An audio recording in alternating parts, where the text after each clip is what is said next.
The views and opinions expressed in this podcast are simply that, opinions. All are presumed innocent until proven otherwise in a court of law. Sensitive topics are discussed. Discretion is advised. Columbine in 1999 shattered America's sense of safety when two students opened fire, killing classmates and a teacher. Since then, tragedy has echoed in halls of learning.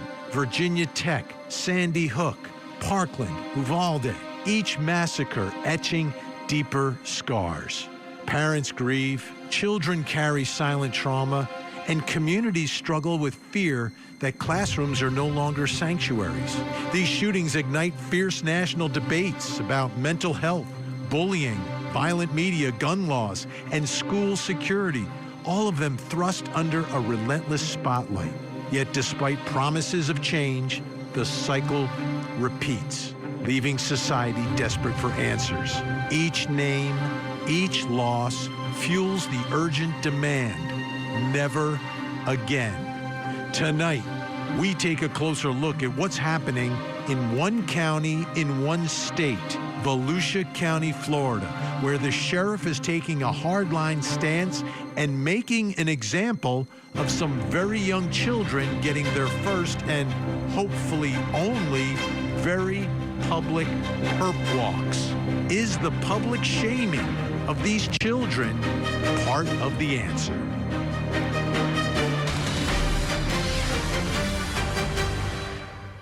I'm Vinnie Politan. Welcome to Closing Arguments. We'll get to everything you just saw, but we have some breaking news tonight, some new developments in the case related to the assassination of Charlie Kirk.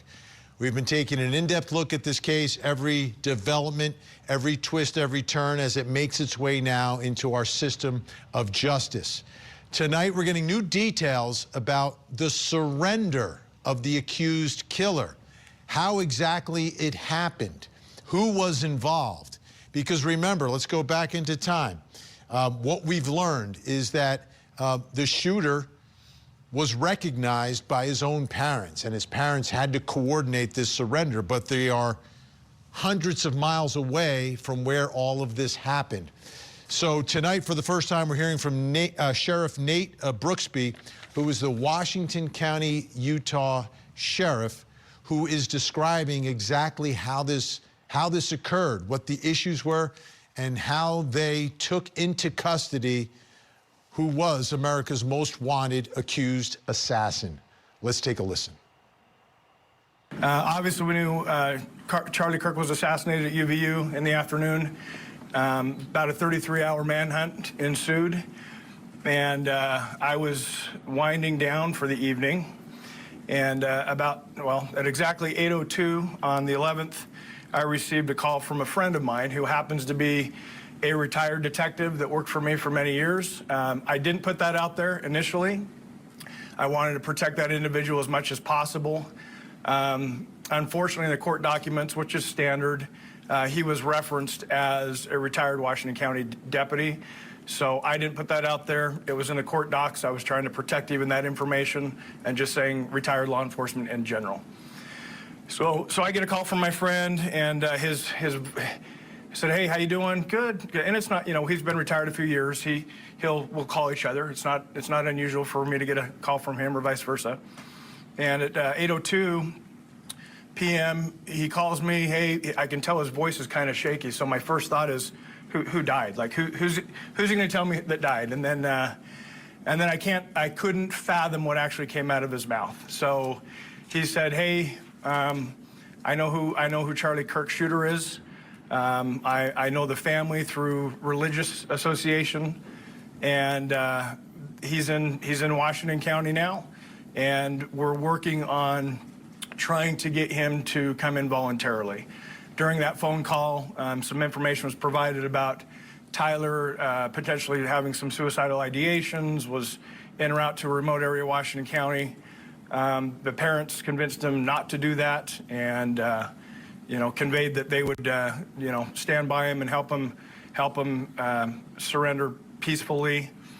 So at that point, that phone call was 1 minute and 41 seconds.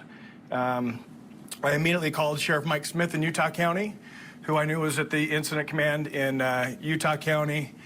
So for about 40 seconds, I'm telling Sheriff Smith, hey, yeah, I'm confident we have the shooter in Washington County. We're working on getting him to come in and surrender at my office. We didn't have him yet.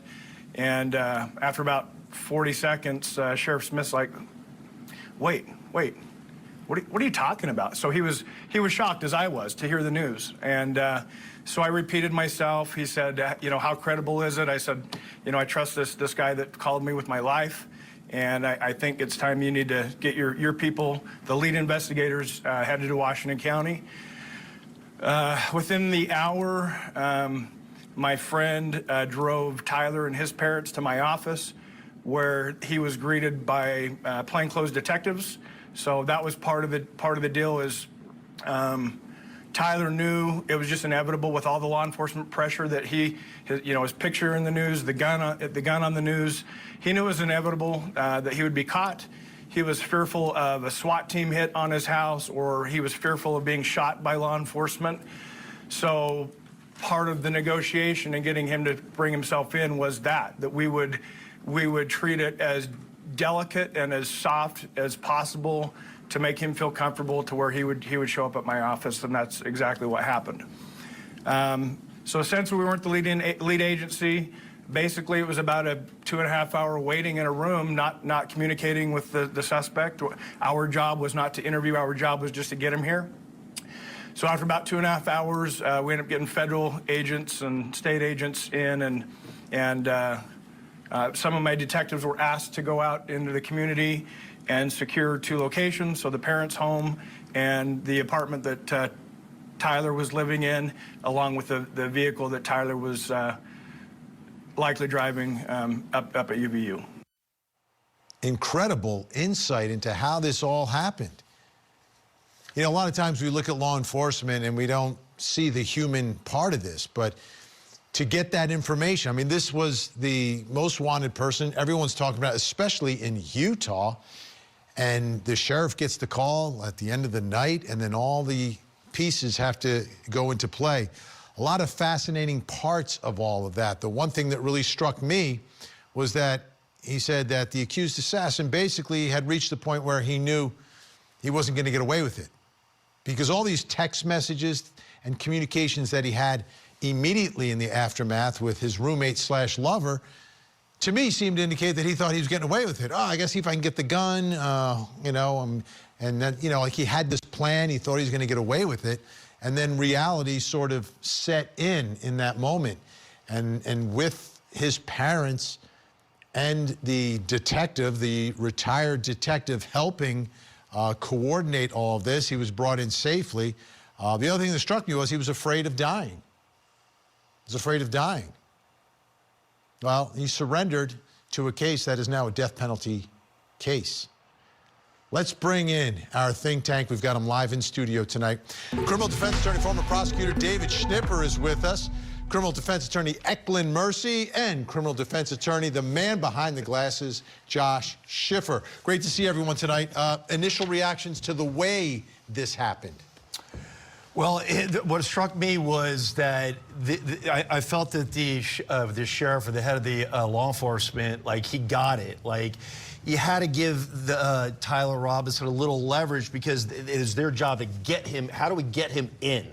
So they kind of had to give in a little, be a little empathetic, play the game, get him in. And it seemed like the liaison, the person he knew that called him, I mean, hats off to that guy. But what I'm happy about is that, you know, he didn't take the cowardly way out. Now Tyler Robinson's going to face the music.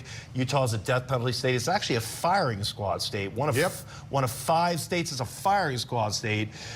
They've already filed within 60 days before arraignment that they're seeking the death penalty, and we expect that to happen. Yeah, there was some fear there, Eklund. Like, he's fearing that the SWAT team's going to come, that they're going to take him out. So that's why he decided, and I guess convinced himself that it was best to just surrender. Yeah, and the issue is the assumption is the SWAT team is from law enforcement. It could be from other forces. We do not know if there was a conspiracy. We do not know if this was a one-time thing. We do know that he was... Wait, I just want to hold you right there. What you're saying is, if there are others involved, they might want to take him out? Quite possibly. The issue is that's why it's an investigation. That's why, you know, nothing is written in stone. The fact that somebody turned themselves in doesn't mean that the case is done. It means that that's evidence that possibly he did it. But we do not know if he was the hammer or the hand. We do not know how far it goes. We do not know who else is involved. We do not know is this a scheme? Is this a plan? We have no idea. So how this is treated, how this is investigated is very, very important, because we don't know what else we could potentially prevent. You know, the other part of this, Josh, and, you know, law enforcement did a great job in collecting evidence, right? They say they've got DNA, et cetera, all the videos tracking all the movements. They got the images out there. But in the end, it was him, his parents, who surrendered. This wasn't a case where they figured out his identity. He had to come forward. You know who won and who solved this case was American values and good people like mom and dad doing what I can't even imagine.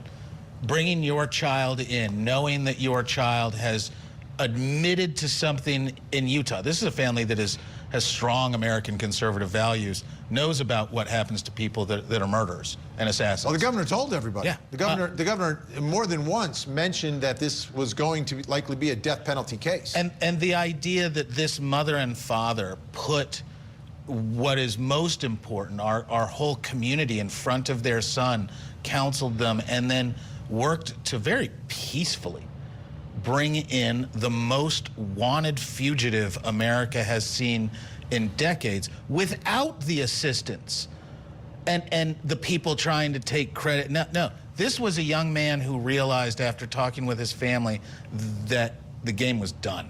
Yeah, let's take a listen to Jeff Gray, who spoke about the parents and the surrender. Robinson's father contacted his son and asked him to send a photo of the rifle.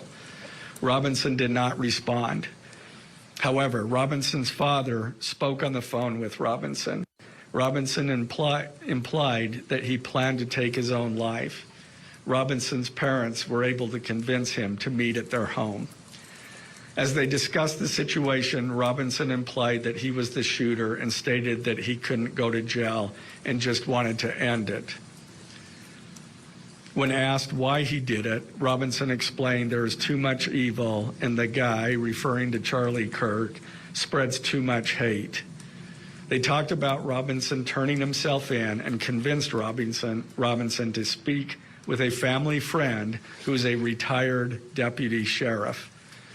At Robinson's father's request, the family friend met with Robinson and his parents and convinced Robinson to turn himself in. And I know every parent that's watching is like, what would I do? You put yourself in those shoes. I want to talk about another set of parents that we covered in depth here on Core TV in the murder of Gabby Petito. The Laundries, right? So the Laundries versus the Robinsons. How did they handle this situation? The Laundries said nothing, did nothing, got a lawyer, then let their son go and kill himself. Mm-hmm. These parents talked, you know, helped their son turn himself in and prevented him from taking his own life. I mean, these are two completely different ways of handling a situation. Now, at the end of the day, the fact that the parents coordinated this, do you think that helps if we get to a penalty phase?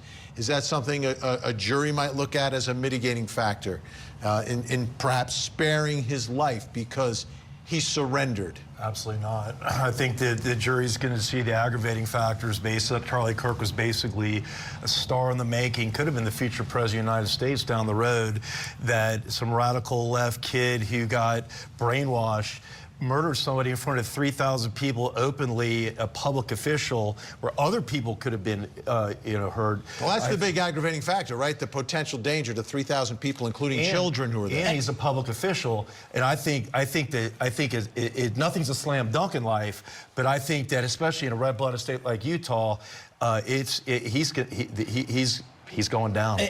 But it's not that he's not going to face a lot of serious. It's whether this does contribute to mitigation. The answer to that is yes. Sure, it does. It is something. Will it be dispositive? Will it be able to save? Not standing by itself. I agree with you. Maybe if he sandwiches it with a guilty plea. Well, I believe that a guilty plea would almost... But not a deal. I'm saying you just go in and say, I did it. So you just say you did it. You want to get deep? Because here's how you're talking about how you bust a death penalty. Because you're right. One very valid tactic is, hey, arraignment or first appearance. I did it. I'm guilty. I absolutely shot and killed Charlie Taking Kirk. responsibility. Taking responsibility right now, and dare the state to put him up on death penalty because you still need 12 people to agree. Right, right. And guess what? Parkland, he admitted it. When you have Unanimous. a victim that is potentially divisive, and in every death penalty case, I don't care who the victim is, you always go beat up the victim because it's part of defending a death penalty case. I don't care if it's Mother Teresa. You're going to go beat her up. Don't do it here. You say that, but guess what? Mr. Kirk, a lovely man, had some divisive positions, and many people could find his political position to be challenging. In Utah? Utah has some strong progressive values out there. It's a 40-60 state. Okay. Eklund, I'm not a mind reader, but I get a feeling you have something to say. Eklund's turn. I think that in order for this case, because at the end of the day, we want the victim to get justice. That means that you want the proper people or person who committed this crime to be held accountable. The issue is the moment you open up the gamer space, the dark web, the moment you that is evidence upon evidence. Those are hours and hours and hours. That is boxes upon boxes upon boxes. That is the difference between murder is the unlawful killing of another with malice aforethought, either expressed or implied. You need to prove malice. You need to prove the intent. You need to prove that. That's going to take some time, but I believe that that's also going to uncover lots of things. There's more to this. That's what Eklund is telling us tonight. All right, Think Tank is staying with us. When we come back, we're going to talk about stopping a school shooting before it happens. Down in Volusia County, Florida, the sheriff there is doing something very different than I'm seeing anywhere else in the country. Is it the right call? We'll talk about that, plus coming up next hour. Tonight on Vinnie Politan Investigates, baby Emmanuel Harrow was reported abducted by his parents, but then they were arrested for his murder. His father was seen out searching with detectives, but the baby has never been found. Where is little Emmanuel Harrow? Tonight, we investigate. The Court TV podcast will return. All right, so everybody's camera on that top one. Everybody's gonna walk this way, all right?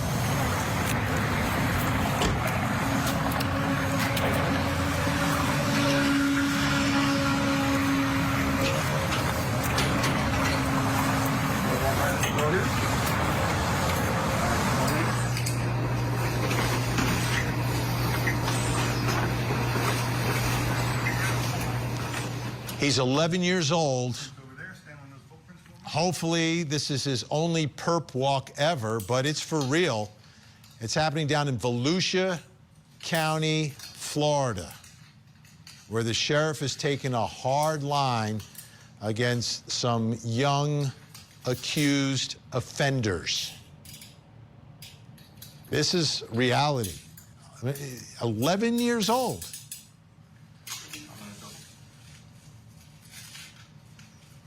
A lot of people reacting to this tonight. The sheriff put this out on social media, obviously purposefully, so people will talk about it, people will look at it, and hopefully, I believe from the sheriff's perspective, it has the impact that he's looking for. Let's check in with Court TV field reporter Cody Thomas, who's been looking into this case for us. Cody, a lot of people shocked by this video because of how young he is. Give us the story behind the arrest and what's happening here. Well, as you stated, Vinnie, Volusia County, Florida, 11 years old. That is Caden Sanford. Now, at 11 years old, Caden is now charged with a felony for threatening his fellow students at Southwestern Middle School because he was, quote, angry and having a bad day. And because he was angry and having a bad day, he wrote out a kill list, a hit list on his desk. Now, the sheriff, of course, posting this on Facebook, on social media, he said, quote, along with this specific video, he said, if you're tired of this, imagine how the 99% of students, parents, teachers, and school staff are feeling. And I'm sure, Vinnie, as he stated, 99%, there are a lot of parents, teachers, other students feeling this way because having a bad day doesn't equal making a kill list or a hit list for your peers or your friends or your students who are at this school. Yeah, I mean, we've covered this story where we get this information after the fact. We say, why didn't someone do something? So I guess what the sheriff is doing something very, very public here. Now, there was also a 13-year-old arrested? Yeah, Vinnie, let's take a look at Derek Fontain's perp walk. All right, come on, Derek.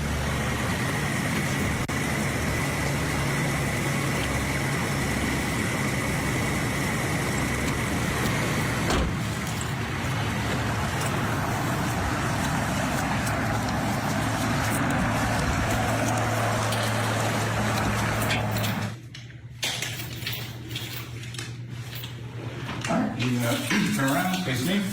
Go ahead and have a seat on the bench.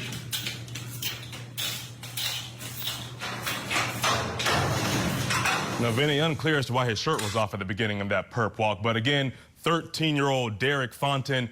Now, he is also charged with second-degree felonies. Now, he shot a video of himself loading and handling a gun. And then he also went as far as sending that video to other students and people in his classes, along with rap lyrics that talk about taking a life. Now, he went to Deltona Middle School in Volusia County. Now, of course, that video caused students and parents some concern, and some students stayed home out of fear. Now, in addition to his arrest, Vinnie, deputies provided Derek's mother with multiple firearm locks and ensured that all her firearms are properly secured. So essentially, Vinnie, there's a chance another potential school shooting was avoided here with this arrest.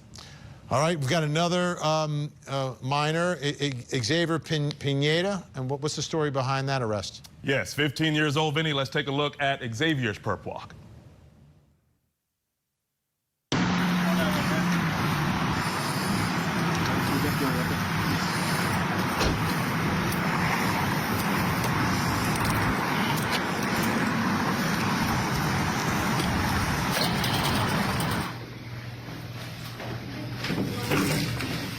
Here's a wall up high.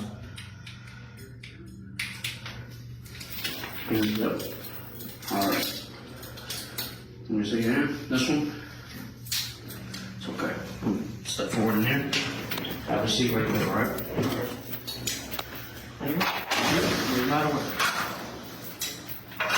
Now, Vinnie, Xavier, 15 years old, attended Deltona High School. Now, what he did and why he was arrested and charged with second-degree felonies, he wrote a threat on his school laptop about bringing a gun to Deltona High School to shoot another student. Now, him writing this threat triggered what is called down there a gaggle alert. And gaggle is pretty much a student safety software that sends out an alert to school officials once the software detects potentially harmful or concerning content on school-issued devices. So it picked up on that threat. The school's resource deputy responded and detained Xavier before he even got on the bus to come home. Now, Pineda admitted to writing the threat, but he says he didn't mean it. He was just angry about getting picked on. But again, he's now arrested and charged with second-degree felonies. All right, and there's one more 13-year-old? One more young man, 13-year-old Jasper Cassell. Vinnie, let's take a look at his perp walk. What's going on, young man? You okay? Okay, bud, we're gonna get you out, okay? All right. Turn. Okay, we're gonna walk this way, okay? All right. This way? It's gonna go this way, all right, buddy? What's your name? Jasper? Okay. I'm trying not to put them too tight, but you have small wrists, okay? If I don't put them tight, you're gonna slip them. We don't want that, right? Good. All right, bud. Okay, we're gonna go ahead, we're gonna go in here. Just have a seat, okay? Yep, I'll fix those in a few, okay? Just have a seat, bud. So Vinny, 13 years old, a young man there, he was arrested because he drew a picture of an AR-15 style rifle on his desk at River Springs Middle School with the words, blank my school. You can fill in the blanks there, and wrote those words with a date and time. Now, Jasper also said he'd been bullied, but he didn't report it, said he was gonna take care of it for himself. But again, facing second-degree felony charges, Vinny. And the Volusia County Sheriff down there, he wanted to emphasize, you know, in those posts, in a statement on those posts, that bullying is a problem. It's a very real problem, but making these threats, these violent threats, is never the answer. All right, Cody Thomas, great reporting. Thank you so much. Let's bring back in our think tank, chomping at the bit.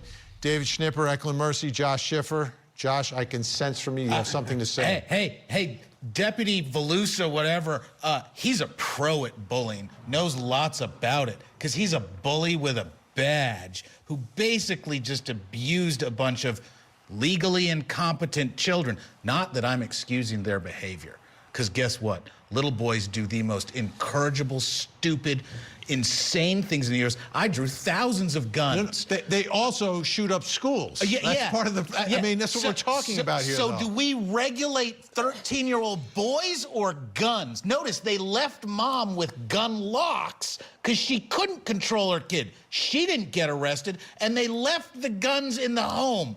They brought the kid and put him in jail. But mom and the guns? It's Florida. Everybody's got guns. You can go to Florida and buy guns at a gas station. Has guns because we have a Second Amendment. That's not the debate here. Go the to New debate York, wander around Manhattan, tell me how many guns you see not in the possession of the police. You see people, individuals walking around with open carry in New York? No. They don't show you their guns. Go look at gun possession. Oh my goodness, do we need to take them to New York? I'll go to Florida and New York. We'll film it as a special. Okay. What are your thoughts here? Because this is obviously controversial, number one. There's the specific deterrence, like a scared straight program for these kids, but there's also a level of general deterrence because everyone in their schools, everyone in Volusia County is going to be talking about this tonight. Well, what if they did this with the Eric Harris and Dylan Klebold back in April of 1999 in Columbine, and maybe it could have stopped it? Look, I think each one of those individually are a little different, but overall, I mean, this sheriff is not playing around. I mean, there's 47 school shootings that have happened so far in 2025. In the last 4 years, there was 80, 84, 85, 82 something. It's going up. It's increasing from even 7, 8, 10 years ago. So they're not taking any chances. This sheriff in Volusia County, where it's an hour and a half where I grew up, an hour and a half south, he's not playing. I know the Deltona area well. They're not taking any chances. I understand what Josh is saying, and I happen to agree with him somewhat. But, you know, you can't take chances sometimes. And so at the end of the day, if you're going to have a hit list, if you're going to have a specific date, video, I mean, you got to take this stuff very seriously. We just did the Charlie Kirk thing. We are at a very, very delicate and time of our life. But delicate, look at the slippery slope, because we also just saw AI, the Gaggle. Gaggle's a program. I'm familiar with it. It scans everything the kids are typing. We saw a computer program find something a kid wrote, interpret it the way the computer program did, and now that kid's in jail. Yeah. That is thought police.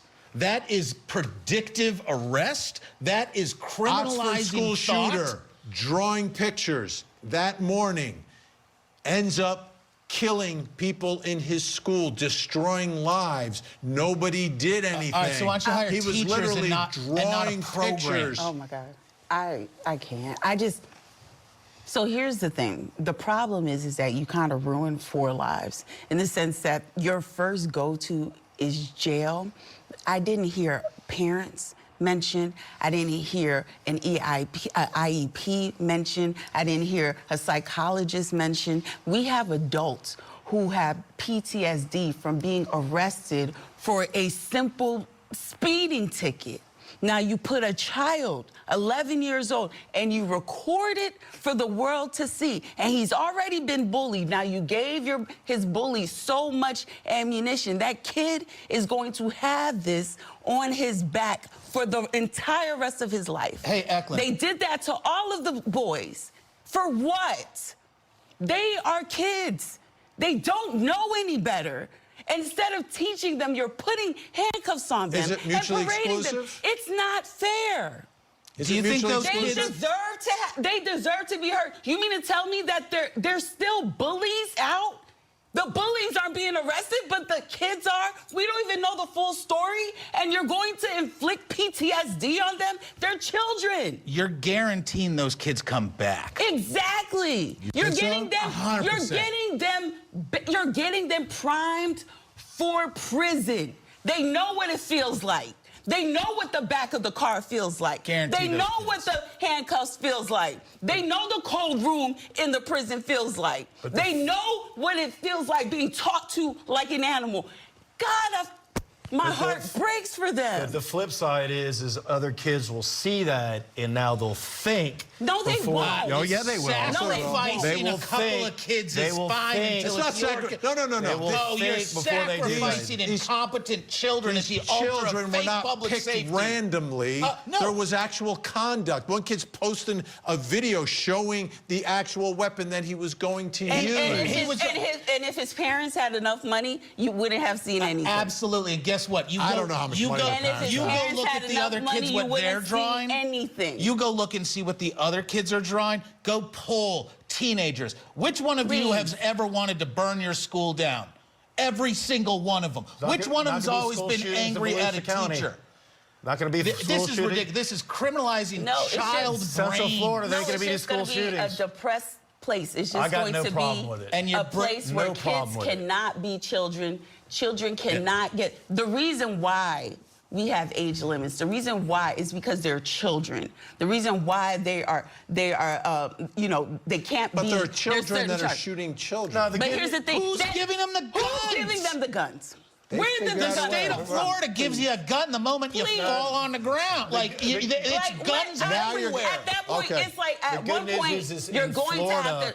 In Florida, you can only be charged an adult at age 14 or over. So at least most of them are under that age. So they can't. Let me ask you, do you really think that you can change the Second Amendment?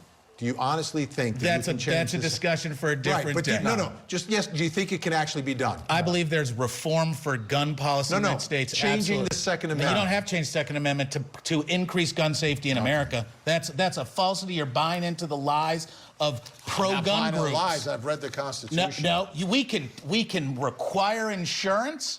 We can require lots of things. The courts are very open to regulating the possession of firearms. It's just that politicians are chickens, and they put babies in graves rather than stand up for practical solutions. It's not going to stop anybody from getting a firearm. I don't see the Constitution being changed. But anybody can get a firearm. Anybody can get a knee. We got to get to the next segment. Great job, everyone. Great passion. When we come back, some more kids in Florida getting in trouble. Look at what they did to this library at the school. But they were turned in by their moms. Now, back to the Court TV podcast.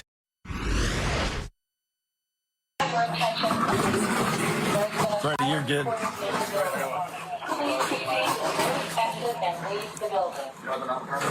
Yep, you're good. May I have your attention, please? May I have your attention, please? There's been a fire recorded in the building. Hey, someone check that drum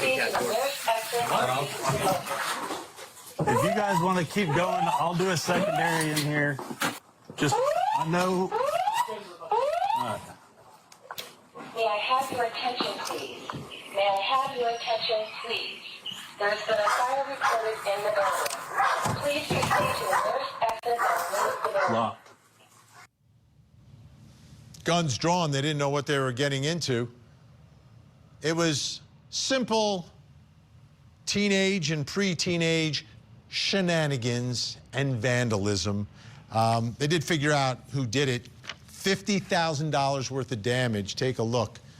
Completely destroyed the library/media center at the Friendship Elementary School. Well, why would you do it? Well, maybe just because you're a young boy, I guess. And guess what? They were caught. They were turned in by their moms. Mom turned them in. They went there during the day, then they came back at night to look at the damage and to cause more. They've been charged with 2 counts of burglary, 2 counts of trespassing on school grounds, criminal mischief, and theft. So, let's see if things have calmed down here. Let's bring back in our think tank. Live in studio, David Schnipper, Eklund Mercy, Josh Schiffer. What I like here are the moms stepping up and turning them in. Absolutely. Like, this is nonsense. Absolutely. I mean, props to the moms. These kids are going to be on a lot of probation, a lot of restitution. They're going to be a lot of bagging the groceries at Publix, paying all that back.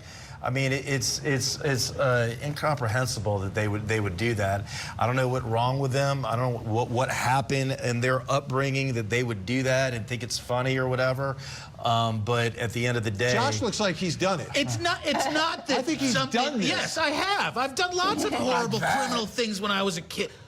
$50,000 worth of damage? I don't want to say $50,000, but the 80s were really exciting. And back then, guess what? Little boys chemically, biologically, are incompetent monsters, and they can be talked into doing the dumbest things ever. Sure. Very easily. I agree. You were one, I was one. You got to fear your parents. Yes. You got to fear your parents. If I had done that and I went your dad and mom would beat my ass. Not only that, but how many movies on Netflix, on Paramount, of kids that have damaged, that have TP, that have done all of these things? It's an American tradition to damage other people's property, practically. To do these things and then get, and be considered whatever in your high schools. So you can't have it on movies. You can't have it on that. I think that what they need to have is that to do that amount of damage, this didn't just pop up. These kids have been exhibiting things No, I'd say that could absolutely pop Josh, up. that ain't toilet paper. Yeah, no, and that's not the whole toilet papering or neighbor. And you know that law enforcement estimates of damages is the first thing that they start lying on, because they'll tell you it was $100 million and it was $5. But here's the important part. Mom got involved. And if you ask every criminal defense attorney on this bench, two moms, what's the big difference in clients that are successful and have an issue and then succeed versus ones that don't? Families. Yeah. More family you've got, the more you are going to be successful. To me, that's the first line of defense in all of this. Yeah. Whether we're talking about potential school shooters out there, or we're talking about kids like this, the first line of defense is at home. And if the folks at home have the same mentality that these moms have, that listen, there's a problem, I'm going to step forward. So let's take I'm not going to enable my child to continue this. But it's not that simple. It's not that simple. I think you want to be, people want to be good parents. They want to have that time. You can't be there all the time. Right. There are holes. There is things like the dark web. There are definitions that parents are learning this week that they had no idea. So I'm betting there's no dads. My thing is there's no dads there, because if there were dads there, they wouldn't be doing that, because boys... That's a broad brush, brother. We fear... Absentee dads are awful, absentee dads, and that's because if there's dads there, they ain't doing that. But no, why don't we, instead of spending the billions of dollars on prisons, why don't we all get to the thing we agree on? The earlier we intervene and get in front of these young people's lives, the more we can keep them from being that first bus, that recidivist, whether it's getting fathers and other people involved, keeping kids busy in after-school programs, supporting moms with more support, because we got single moms who can't be at home because they're earning a living, and that's when their kids are finding problems. I don't know if this is a single mom situation in this particular case. I'm just saying. But across the system, we spend billions on locking people up rather than your local Children's Family Services. Find me a state with a good Children and Family Services division. Any of the 50. Find me one that does its job well. And they're overburdened. Absolutely. We don't care until they're breaking the law and we lock them up. We also have the elimination of third spaces, like Boys and Girls Clubs, things that kids can do, like the sand lot, baseball team. The issue is that a lot of the things that are geared for children now, if you are not exceptional, they're not geared to you. Like, if you can't make it to the NFL, right, if you're not the top, we're out of time for tonight, but this has been amazing. David Schnipper, Eklund Mercy, Josh Schiffer, and I didn't mess it up, Schiffer, Schnipper. We want more jokes. Yes. There we go. All right, when we come back, I'll reveal something else you need to know tonight, plus coming up next hour. Tonight on Vinnie Politan Investigates, Jake and Rebecca Harrow reported their baby, Emmanuel, abducted by a stranger. Now they're in custody, charged with murder, but Emmanuel is still missing. Do his parents know where he is? Tonight, we investigate. This is the Court TV Podcast.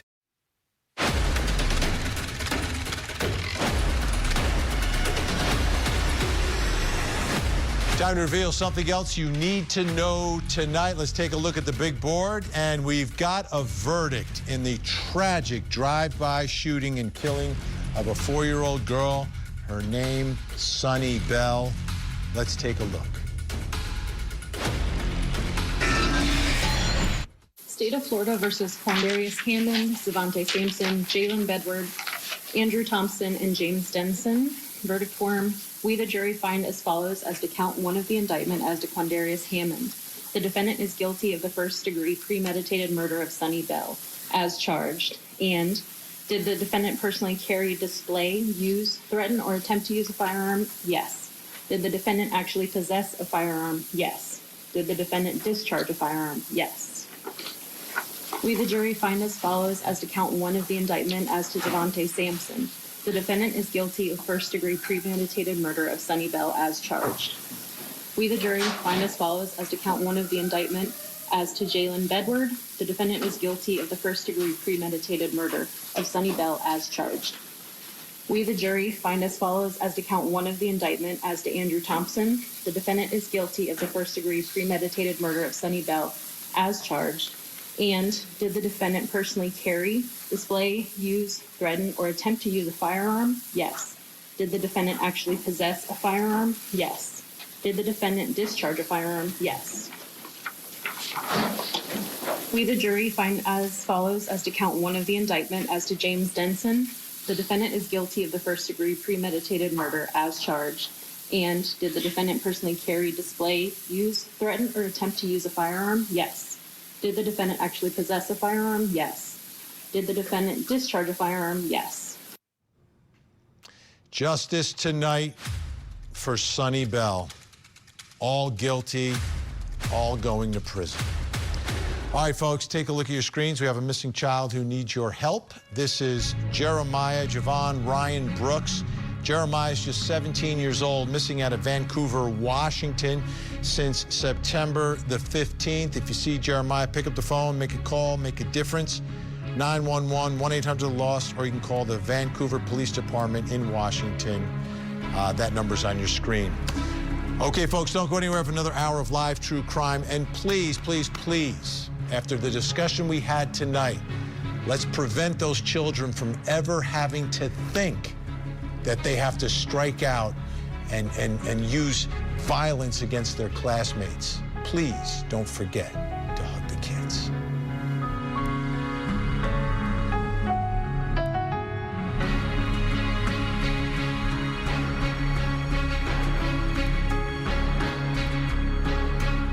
There you have it. If you want to see more in-depth reporting on the latest true crime stories, you can see me every weeknight, 8 p.m. Eastern on Closing Arguments. Thank you so much for downloading.